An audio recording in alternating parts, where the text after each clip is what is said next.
Bonjour nos chers abonnés, bonjour dans la biso partout dans le monde. Oyo eza émission na biso na bino. Émission Ordre 243 TV. Donc ekozala bien ceux qui beaucoup s'abonner vraiment pour nous repérer sa valeur na émission Oyo et ça mis plus précisément na Luozi territoire na biso bazula na biso même en Europe, même aux États-Unis, même à Kinshasa, nous savons très bien qu'il y a des manianga partout dans le monde. Nous avons vraiment un messager scientifique, instructeur du temps présent.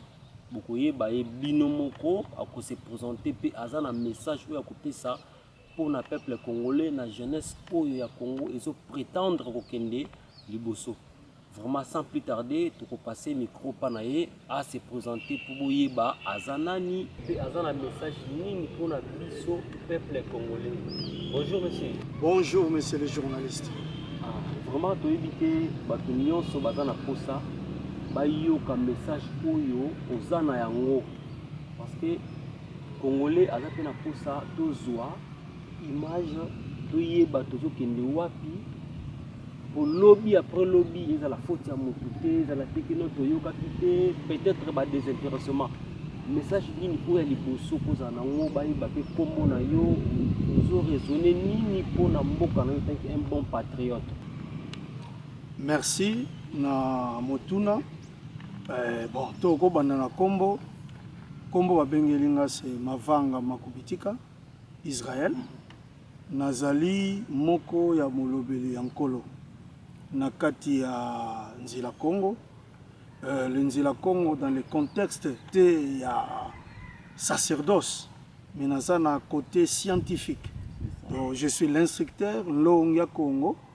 Oyo batu musu basepela kobenga nga l'instructeur du moment parce que tozo apporter message ya mfumu kimbangu dans des preuves scientifiques bibliques pour na komeka un peu orienter bana ya Congo to peuple nyonso bazwami na mokili mobimba kotalisa bango la grandeur la valeur ya mboka oyo ezwami Congo wapi to uti wapi toza pe wapi tozokende yango moni ke tozo meka un peu ko parler sur le destin prophétique du Congo. Si base, il y a fondement, il y a message au Fumugimba, on appelle ça biso depuis 1921. Ndombe sika kituka mundele, mundele sika kituka ndombe. Beaucoup de gens doutent et puis te belé au moni ke baye ba ko kitike message wana. Beaucoup de ngunza aussi bazana ba confusion parce que beaucoup de choses et l'Obama parmi les 4 présidents Zamuta Souka tant de critiques mais biso Fumugimba asala biso ngolu. Yakoyaka ko révéler biso ba makambo sur le temps, sur la chronologie, sur le nom des présidents, sur le parcours, c'est-à-dire tout un cycle prophétique oyo tozana ngona Congo tel que par exemple kobanda 60 iti 2030 ezaka na 5 présidents bako dirigeango na parcours ya 70 ans.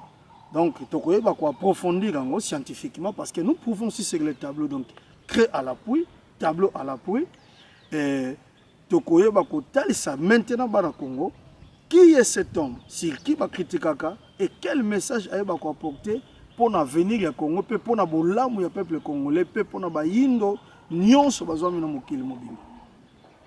Merci vraiment pour na idée wana na uti ko landelo ko moko to lo ba place wana monsieur Israël yo le bikeno ba te belé ba sous-estimaka message wana mfumu kimbangu parce que baza parmi ba oyo basali le Congo ezala Congo ezala batu ba sous-estimaka ça que non moi contradiction ezalaka que non monsieur peut yoka que non mfumu kimbangu maloba et c'est réalisé par rapport à le que non Congo ekozalaka juste na 4 présidents oyo ba uti ko soit o ba leki juste après les 4 présidents. Peut-être balkanisation, soit division à Congo.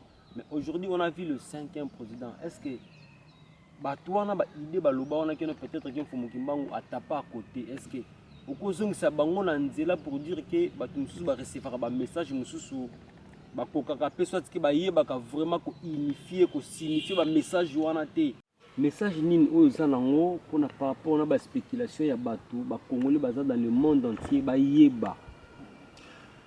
Merci pour la question. On a place on a ligné na épinglé ba makambo ebele parce que prophétie wana bato ebele balobaka yango me batanga yango te.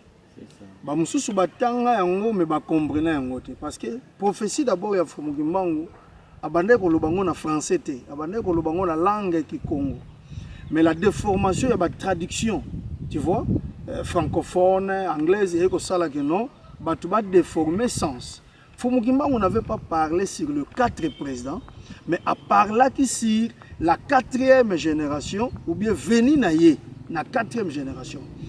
Tant qu'on a parlé en 1944 sur l'arrivée, après si la statistique, les caractéristiques, il y a premier président, deuxième président, troisième président. Peut-être prochainement parce que tu as une émission, tu as une conférence, tu vas prouver. Fumu Kimbangu avait parlé sur les alignés politiques, mais pas sur des personnes physiques. Tu vois? Maintenant, il a donné des caractéristiques des personnes. Et on a parlé sur le premier président, deuxième, troisième, à l'Obinin. Quand le Congo sera libéré, ça dit tant le Congo est libéré. Ce qu'on a maintenant, Congo est libéré sur le plan physique, c'est musée. Alors, abstenez-vous de vol. Pona mikonzi oyo bakoya après la libération, bakozala le chef, le maître de la terre, maître de la mort, maître de l'argent et de grincement dedans. Batubatanga yango, prophétie à Elisabethville. Bako comprendre qu'il n'avait pas parlé. Il a parlé du système, tu vois. Mais nous ici, nous venons maintenant prouver le sens scientifique de cette prophétie. C'est-à-dire, il faut te prouver dans le tableau le temps où Fumu Kimbangu a parlé en 1921, c'est qui la pratique, c'est ça. Pourquoi? Parce que rien que en 1921, il y a déjà un chiffre. Il y a un chiffre. Maintenant, lorsque vous prenez les chiffres qui sont en 1921, donc addition simple en 1921, c'est 1 plus 9 plus 2 plus 1. Et produit le nombre 13.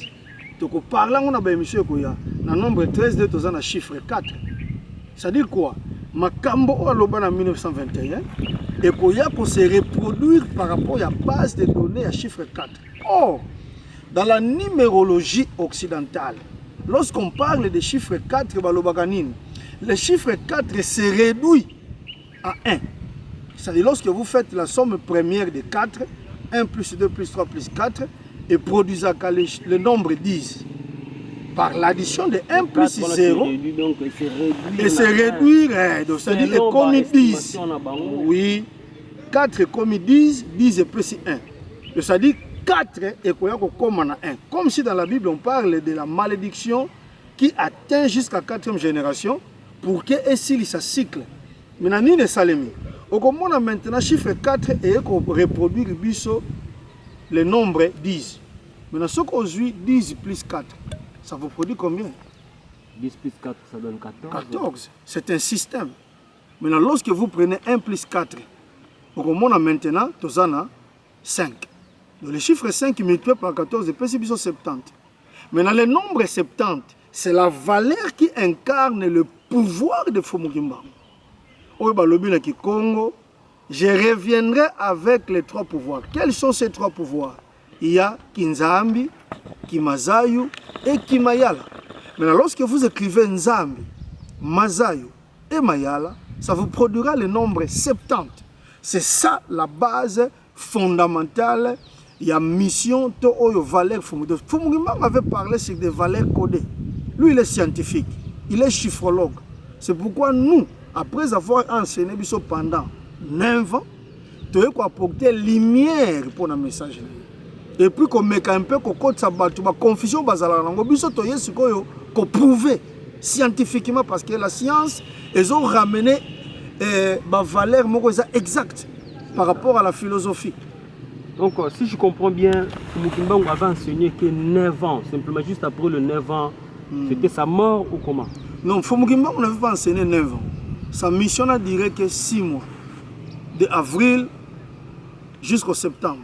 Il a commencé la mission en Kamba le 6 avril 1921. Et il a donné le discours en Banzansanda le 10 septembre 1921 et Bayeko Kangaye le 12 septembre. Et il a été condamné le 25 septembre. Tu vois? Condamnation na yende a quelque chose la boloko il y a 30 ans. Et pendant 30 ans, Azala fouetté par jour, par 120 fouets. C'est-à-dire, on est en solo au batubaye bate.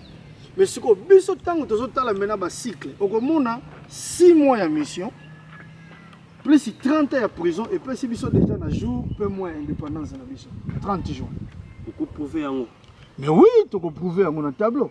Et puis, en 1921, tu peux prouver qu'en 1960, c'est-à-dire notre indépendance, est tiré socle nango na début de mission Fumukimba.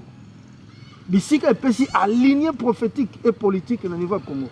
Donc le problème scientifique mais c'est Israël sonne comme on appelle bien c'est que on peut ça na ba journaliste ba yeba ba makambi wana et comme ça na ko banga par rapport on a ba chiffres est-ce que oko assurer nga na ko ça ko banga te parce que sinon on côté pe na biloko wana et comme ça la bien te. Non, c'est-à-dire quoi?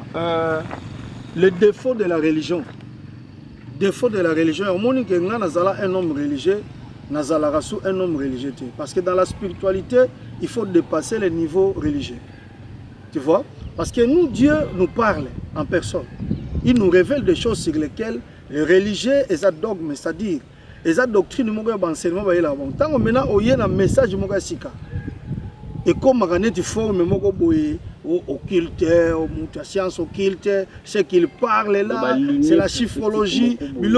Oh, vous savez, dans la langue Congo, c'est la langue la plus vieille du monde. Donc, le Congo, c'est la langue qui a commencé la création. Donc, c'est la langue sur laquelle a créé le monde. Peut-être prochain parce que on va parler sur le destin du Congo. Merci beaucoup, M. Israël. La moni lelo, ce qui n'a pas moko, osa plus na ba message en Fumukimbango parce que Fumukimbango parle. Osa kaya soit ta révélation, alobe la kayo makambo belé, mais est-ce que nako tuna mi balé, na yebi ke Fumukimbango est-ce que descendance na ye parce que le Guinée il a fait commencer sa mission Nankamba, mais descendance côté où il y a Boutama parce qu'il y a une confusion. Monsieur le Bakeno Fumukimbango soit Mundandu, Fumukimbango soit Munyanga, descendance na côté où il y a Outa, où il y a Boutama soit que nos familles et deuxièmement les autres monde qui n'ont même accoutrement, vous aurez un message na est-ce que vous avez une idéologie accoutrement tout le monde qui Fumukimbango moi liputa sali moi kamikina là tu le komoko boye est-ce que alobela yango te peut-être que Hollande accoutrement to bikeno suki to zumo ngunza mo biloko mo ya bongo accoutrement moko soit pembe to biloko mo ya bongo mais par rapport à la réalité nous avons comme s'il y a une contradiction est-ce qu'on peut éclaircir biso na eloko wana pour que le peuple congolais partout dans le monde aïeba qu'est-ce qui se passe au juste? Oh, merci beaucoup pour la question. Si Fumukimbango était vivant physiquement jusqu'aujourd'hui, on a une chemise et une cravate. On a un costume. C'est que tenue on est là qui tenue à nini. C'est-à-dire tenue oyo batu bamonaka lataka eza tenue te Fumukimbango azotela. Mais zali eza lokola mutu akoti prison makala. Balataka tenue nini. Couleur drapeau Congo non? Donc peut-être que batu baza informé. Mais les tenues bamonaka photo Fumukimbango eza tenue à prison. Bazola tsango ba prisonnier dans le temps. Dans le temps. Ce n'est pas seulement Fumukimbango qui portait ça, tous les prisonniers. Mais Fumukimbango, il y a aussi des photos sur lesquelles les gens sont coupés. Et puis, quand ils peignent, ils sont coupés. Mais il y a un lobby qui dit qu'il y a des preuves, tu réunis toutes les données. Fumukimbango portait des manteaux, des robes. Les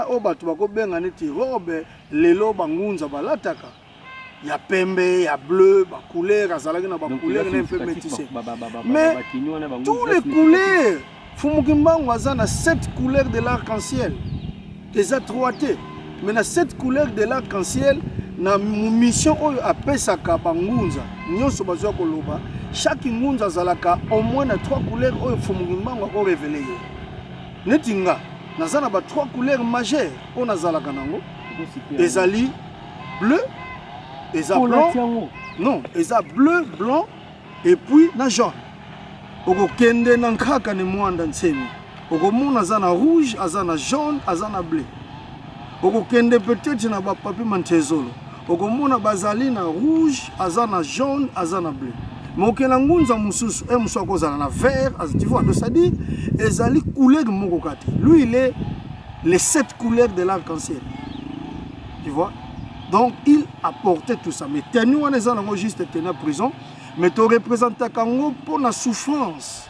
Au moins pour nani ba tutolingaka mingi photo wana. Et témoigner kapasi oyo mfumuki mbango mona, mais oyo ba indo pe ba congolais ba yebité. Yango moni que ba photo wana eza plus une actualité. Ça représente, il fait des reflètes. Moi beaucoup de fois Fumuki Mbangu m'a rencontré, c'est depuis 2011 jusqu'à aujourd'hui, je peux compter plus de 45 fois. Il y a des moments où Azoya n'a pas d'auto, il y a des moments où Azoya physiquement. C'est-à-dire pour moi, Fumuki Mbangu n'a pas de dimension, il y a un prophète, tout ça. Alors, le bilan de la bataille, donc ça dit quoi? Et là, comme moi, je suis netinga. Okotika la komona kanga jamais na robe na zo tambola. Okotika la komona kanga jamais na canne. Pourquoi? Parce que je ne suis pas dans la sacerdoce. Je suis obédience non, akoloba ngote pourquoi? Parce que on a déjà yebisanga beaucoup des hypocrites qui portent le nom de Kimbangu mais qui ne servent pas Kimbangu. Beaucoup de c'est parce que Ezaba Eloko Oyo ayebisanga déjà yo aux enseignants. Dans l'enseignement, moi je peux porter ma costume, je peux porter mon cravate, na côté une école, na 8 tableaux, na zo enseigner bat. Mais mutu c'est la sacerdoce, mutu oyo abikulaka, mutu oyo ako guérir. Wana ça domaine nangate. Ngana za na domaine de preuve. Tu vois? Donc ça dit dans la numérologie, la loi des nombres, c'est la science qui coordonne, qui gouverne. Pas n'importe la tenue. Pas n'importe la tenue, pas n'importe l'accoutrement. Comme moi, je porte beaucoup de culottes. Oh, Ngunza coupé, non. Moi, je suis comme ça. Ça dit quoi? Je ne donne pas l'apparence de ce que je ne suis pas. Il faut me découvrir pour connaître ce que je suis. Donc, je ne suis pas intimidé par tout le monde. Tout ça. On est intimidation. Merci Babouni na biso nyonso toti kolanda message oyo ya instructeur du temps présent, hein, le messager scientifique Aouti Oloba. Donc par rapport na ba rumeur ya bato soit que no ba contre message wa balobela kamakambo loba mfumuki mbangu dans le temps, sans plus tarder toko pesa sous micro à côté vraiment directement la mission ya 5e président na biso na RDC potoye ba réellement est-ce que par rapport à ba estimation ya bato que non il y aura seulement le 4 président mais le toza na 5e président nous sommes pas na ye a pesa sous ndimbola po boyeba vraiment que non message en Fumuki Mbangu zalaki nini par rapport na bato ndenge bandoko estimer ngo c'est plus le cas. Donc ça peut être aussi rapanaé après ça sous nimbola ndingi ou yazana en tant qu'un messager scientifique. Merci beaucoup. Nakanisi na lobaki malamu le socle du parcours où il y a destiné prophétique à Congo et outil en 1921, c'est-à-dire le début de la mission de Fumuki Mbangu. Na prouva ki bino le nombre 14, c'est-à-dire na 14 bozomona il y a un système sur qui na mboka na biso to salela. Tout le monde yango na pouvoir, il y a ex-président Joseph Kabila et les 4 vice-présidents où il y a un peu gouverner. Tant au Congo, ils ont divisé. Le système 1 plus 4. Or, en prenant 1 plus 4, les produits sont déjà le chiffre 5. Maintenant, ni sous ce bimakana nombre 14 sont séparés 1 et 4. Dans 4, nous avons dit, dans sa somme première et produit arabe, son nombre 10. Or, le chiffre 1 a un valeur beaucoup statique. Lorsque vous prenez 1 plus 4, il peut être 5. Par contre, il y a 4 à produire 10. Si vous avez 1 plus 10, il peut être 11. C'est ce qui est scientifiquement les codes sur lesquels ça dit code il y a Seni et Zalaka 5 11. 5 11 années.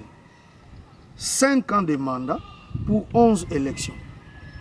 Lorsque vous prenez la Bible, vous écrivez le nom de Jésus le nom de Jésus est comme makana 5 lettres, mais valeur nango ezalaka 11. Alors, on a temps actuel, tout le monde a maintenant la passation du pouvoir entre le 4e et le 5e président, et ça fichait maintenant dans le contexte où il y a 1921. C'est-à-dire quoi? Nous avons 11 ans de pouvoir. En 1921, la naissance de Fumu Kimbangu. Non, le début de la mission de Fumu Kimbangu. C'est ça, parce qu'il est né en 1887. Mais il a commencé sa mission en 1921. Il a eu cycle électoral. Maintenant, la restauration du Congo. Et il en 2019 parce qu'il y a un monde est marqué qui début peut faire. Il y a novice ordre siècle room, c'est-à-dire nouvelle ordre mondiale. Et nouvelle ordre mondiale, maintenant, il peut s'habiller sur la valeur 11, c'est-à-dire 2019 plus 11 et puis sur 2030. Il est difficile, na 5e président, à comme à 2030. Parce que c'est un cycle destiné, voté, pas en lui, il est difficile, pas par le peuple. Président à comme en 2030. Mais c'est parce que il y a un cycle de système. Et juste après, il vient pour restaurer et c'est-à-dire il a la mission de restaurer le Congo, la mission de restauration du Congo et la renaissance du Congo. Alors, il a la mission la plus difficile que les prédécesseurs. Parce qu'il faut que ça étape moko ya pasi pour que bandisa biso étape moko ya bisengo. C'est comme Christ. Omoni yango moni na bangunze belé ba mona 5e président. Oh, nous connaissons les chiffres. Toyebaki que non, il y a un piège. Fumukimbangu ne parle pas comme ça zolo ba maloba boye. Maloba na fozo ngo bongo lango na chiffre. Bongo ko pesa yo révélation makamba zolo parce que akodaka tout. Il faut être scientifique pour connaître Fumukimbangu. Fumukimbangu, beaucoup de gens qui parlent de Kimbangu sont spirituels mais ils ne sont pas scientifiques. D'autres gens parlent de Kimbangu, ils sont politiques mais ils ne sont pas spirituels. Or, pour connaître Kimbangu, il faut les 3 valeurs. Il faut être spirituel, il faut être politique, il faut être scientifique. Les 3 globent la valeur des systèmes sur qui Bengaka Tsaku Panzu Nzinga. C'est un peu ça, Makukuma Tatu. Pour te belé balobelango ba comprendre la sens nangote.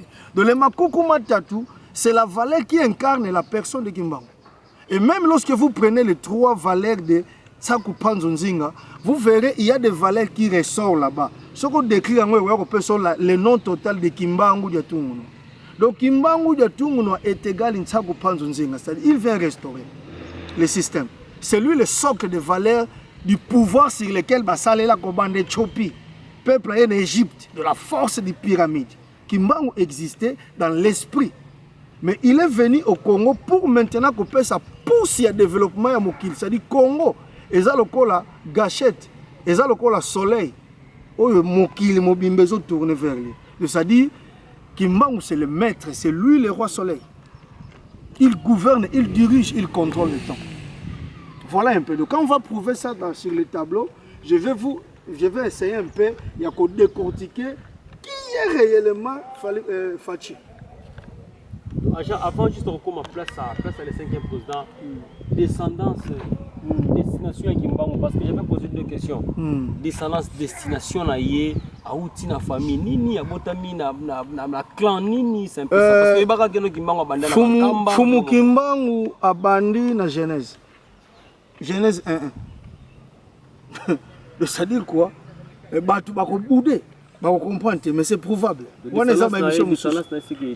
Non, c'est-à-dire quoi? C'est comme si Christ, il a quitté le ciel pour venir sur la terre.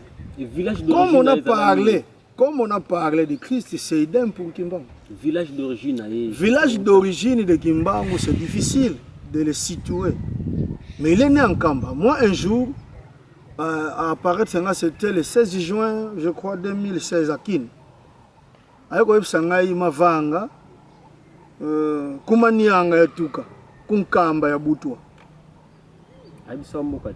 Non, Nkamba ya Ngwana Mboka. Kumanianga ya Tuka, Kunkamba ya Butwa. Il a parlé de 2 instances, spirituelles et physiques. Donc la spiritualité de Kimbangu, c'est une provenance de Banyanga, le lieu que nous sommes. Mais son apparence physique par rapport à sa mission, c'est un camp. Donc il a pris le corps avant qu'il soit né. Mais son esprit existait. C'est pourquoi ce qu'on sillonnait Manianga, il y a un contrée de Bangunza de Kimpeve. Maintenant, l'esprit là qui habitait les Bangunza, c'est l'esprit de Fumugimba. Avant qu'il y ait physiquement, les esprits ont travaillé, tout ça. C'est l'esprit de Tata Kimba. Voilà un peu, parce que nous avons une émission Zalakatan, dans la conférence qu'on anime, là nous aurons des espaces.